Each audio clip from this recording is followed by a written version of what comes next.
గౌరవనీయులు మన working president గారు కేటీ రామారావు గారికి, గౌరవ మన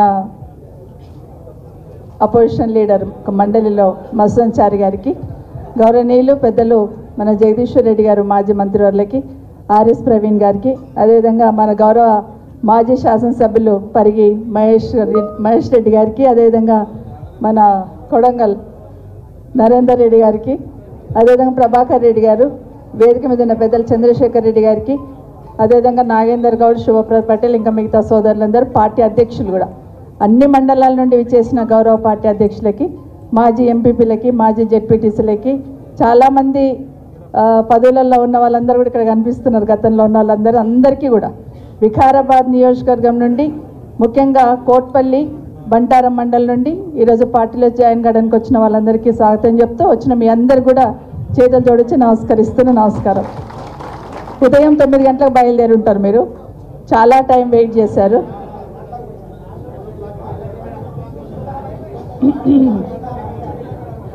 6 గంటలకా? సో 4 గంటలకు లేచి ఉంటారు. సో ఆల్మోస్ట్ అంటే 4 గంటలకు లేచి 6 గంటలకు బయలుదేరి ఇప్పటి వరకు వెయిట్ చేసి అదే ఉత్సాహం, అదే సంతోషం మొహాలలో కనిపిస్తుంది. అంటే కేసీఆర్ గారి పట్ల మీకున్న అభిమానం, కేటీఆర్ పట్ల మీకున్న అభిమానం, మీరందరికీ కూడా చాలా చాలా ధన్యవాదాలు. ఎందుకంటే ఇక్కడ ఎంతమంది ఉన్నారో బయట అంతమంది ఉన్నారు, రోడ్డు మీద నిల్చొని ఉన్నారు, గేట్ దగ్గర నిల్చొని ఉన్నారు, ఎక్కడ చూసినా మీరే కనిపిస్తున్నారు. నాకే ఎక్కడికి వెళ్ళి ఇక్కడ రానికి అర్ధగంట పట్టింది. మేడం మేము పలానా ఊరు అని చెప్తా ఉంటే నిజంగా చాలా సంతోషం అనిపించింది. అయితే మాట్లాడుతున్నప్పుడు మా సోదరుడు చెప్పాడు ఇప్పుడే, ఆనంద్ గారిని నెక్స్ట్ ఎలక్షన్లో గెలిపిస్తామని. 100% గెలిపిస్తాను, నమ్మకం ఉంది. అది కానీ మెయిన్ ఎగ్జామ్ రాసేదానికన్నా ముందు ఏ ఎగ్జామ్ ఉంటుంది? ప్రీ ఫైనల్స్ ఉంటుంది. మరి ఆ ఎగ్జామ్ ముందు నాకు చూసుకోండి, చాలా తొందరలో వస్తుంది. 100% మీరందరూ కూడా మీ జోస్, మిమ్మల్ని అందరినీ చూస్తూ ఉంటే నాకు వికారాబాద్లోనే వచ్చి కూర్చోవాలన్నట్టుంది. అంటే అంత జోస్లో ఉన్నది. సో మొన్న గౌరవనీయులు మన అధ్యక్షులు కేసీఆర్ గారు మాట్లాడుతున్నప్పుడు నేను ఎప్పుడు చెప్తూ ఉంటాను, ఎప్పుడు మాట్లాడినా రంగారెడ్డి గురించి డిస్కషన్ క్యాబినెట్లో కానివ్వండి, లేకపోతే మామూలుగా మాట్లాడియండి, వికారాబాద్ గురించి మాత్రం ప్రస్తావిస్తారు. ఏదన్నా కానీ ఎక్కడున్నా తీసుకొచ్చి వికారాబాద్ జిల్లాలో పంటలు ఎట్లా పండుతున్నాయనో, వికారాబాద్లో ఎట్లా ప్రొక్యూర్ చేస్తున్నారని, ఎప్పుడు మీటింగ్ ఉన్నా కూడా, ఏ చిన్న మీటింగ్ ఉన్నా కూడా రంగారెడ్డి మేడ్చల్ పక్కన పెట్టేసి వికారాబాద్ జిల్లా గురించి అడుగుతుంది, ఏ చిన్న పని ఉన్నా. మొన్న కూడా వెళ్ళినప్పుడు మనం వికారాబాద్ జిల్లా పరిషత్ గెలుస్తున్నామమ్మా అన్నారు. ఎంతో సంతోషం అనిపించింది నాకు. అంటే అన్నాడు శ్రీకాంత్, కార్యకర్తలకు ఏం చేయలేదన్నమాట మాట్లాడదు. ఎందుకంటే కార్యకర్తలు తలెత్తుకొని కాలర్ ఎగిరేసే విధంగా కేసీఆర్ గారు పనిచేస్తారు, అది మాత్రం వాస్తవం.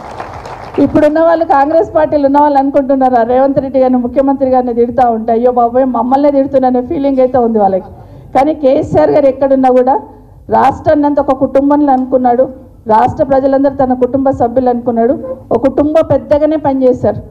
రైతులకు ఏం చేయాలనేది, శాశ్వతంగా ఏం చేయాలనేది ఆలోచించినారు తప్పిస్తే ఏదో ప్రచారం కోసం 4 మీటింగ్లు పెట్టి 4 పనులు చేసి వదిలిపెట్టాలని ఎప్పుడు అనుకోలేదు. ఇప్పుడు వస్తూ ఉంటే నేను ఒక మండల్లో మా ఎంఆర్ఓతో మాట్లాడుతూ వస్తున్నా, బాబాయ్ రేషన్ కార్డులు ఇచ్చినామంటున్నారు, ఎన్ని రేషన్ కార్డులు ఇచ్చారమ్మంటే మాది ఒక పెద్ద మండల్, దాంట్లో 7,000 వచ్చినాయి మేడం అన్నారు. అబ్బో 7,000 వచ్చినాయి, అన్నిట్లో వచ్చినాయి అని అడిగాను. అంటే లేదు మేడం వచ్చింది 1,100, మిగతాయిన అడిషన్స్ అంటారు. అంటే ఒక పేరు ఎక్కిస్తాం కదా, కొత్త కోడలు వస్తే ఎక్కిస్తాము, లేదా ఇంకోటి ఎక్కిస్తుంటాం కదా, అవన్నీ ఎక్కించినా కూడా కొత్త రేషన్ కార్డులు అంట. గట్ల ప్రచారం చేసుకోలేదు కేసీఆర్ గారు. ఎందుకంటే జెన్యూన్గా, నిజాయితీగా ప్రజలకు ఏది అవసరమో ఆ పని చేయండి, ఆ పని చేసి ప్రజల అవసరాలను తీర్చండి తప్పిస్తే ఊరికే అంగామ చేసి ప్రచారం కాదు ప్రాధాన్యత, ప్రజలకు మేలు జరిగేటట్టు చూడమన్నారు. కాబట్టి ఒక విజన్తో పనిచేశారు కేసీఆర్. కాబట్టి రైతు బంధు అంటే కేసీఆర్ గుర్తుకొస్తున్నాడు, కళ్యాణ లక్ష్మి అంటే కేసీఆర్ గుర్తుకొస్తున్నాడు.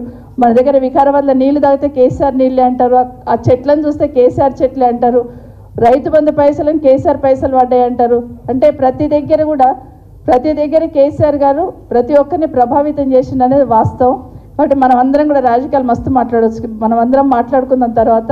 కాబట్టి మనము ఈరోజు మనందరి తరఫున, మన జిల్లా తరఫున, ముఖ్యంగా రంగారెడ్డి వికారాబాద్ జిల్లా తరఫున మన వర్కింగ్ ప్రెసిడెంట్ గారికి, కేటీ రామారావు గారికి జన్మదిన శుభాకాంక్షలు అడ్వాన్స్డ్గా. మీరు ఇప్పుడు మాట్లాడుతూ చెప్తున్నారు, నిజంగానే మీరు ఈ రాష్ట్రానికి ఏ విధంగా సేవ చేసిండనేది, ఈ రాష్ట్ర ప్రతిష్ట ఏ విధంగా నిలబెడుతుండనేది, మీరు ఎక్కడ పోయినా తెలంగాణ గురించి ఎంతో గొప్పగా మాట్లాడుతున్నారనేది, తెలంగాణ బిడ్డలుగా ఏ పార్టీలో ఉన్నా అందరూ గర్వపడుతున్నారు, అందరూ సంతోషిస్తున్నారు. భగవంతుడు మీకు ఆయుర ఆరోగ్యాలు ఇవ్వాలని మనస్ఫూర్తిగా కోరుకుంటూ జై తెలంగాణ, జై కేసీఆర్. ఆనంద్కి ఇస్తే మళ్ళీ అర్ధగంటకి ఇస్తాడు. మీకు కూర్చొని కూర్చో.